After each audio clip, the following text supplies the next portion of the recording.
Jesus explains, "When I speak to you, strength flows to you." February 9th, 1955, message 6186, from Jesus through Bertha Dudde, spoken by Pascal.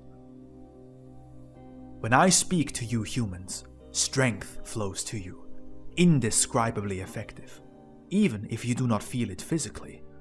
For I only speak to the soul. I speak words that are beneficial for your spiritual life, and this is felt by the soul that is willing to listen to me. The strength you now receive is likewise of a spiritual nature, thus it could hardly be felt by man's sensory organs.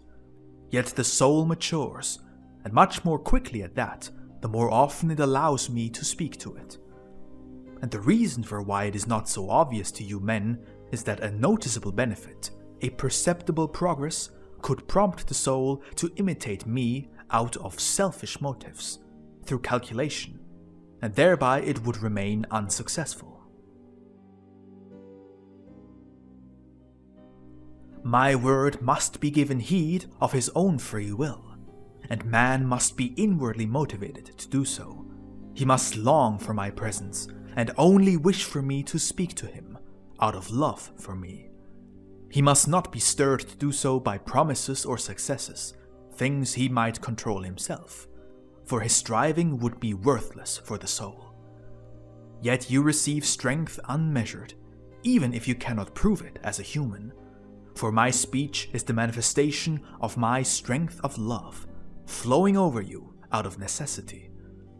I can only tell you that your soul, touched by this my strength of love, receives an immense blessing, for something spiritual flows down to earth in order to grant it bliss. But all these words would be empty if the effect could not be recognized by man's nature, which is permeated by my spirit of love. And so, once again, it can only be called a spiritual effect, but it does not cause a physical change, which would be visible evidence, something I do not give because of man's free will.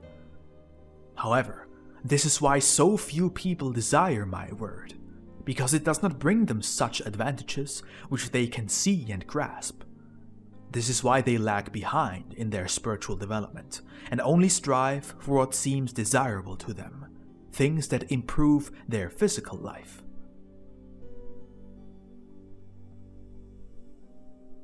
They lack love for me, that which alone would make them desire my word, and so they miss out on many things, and their souls suffer for it. They are without strength and light, and yet they could be so richly provided with light and strength.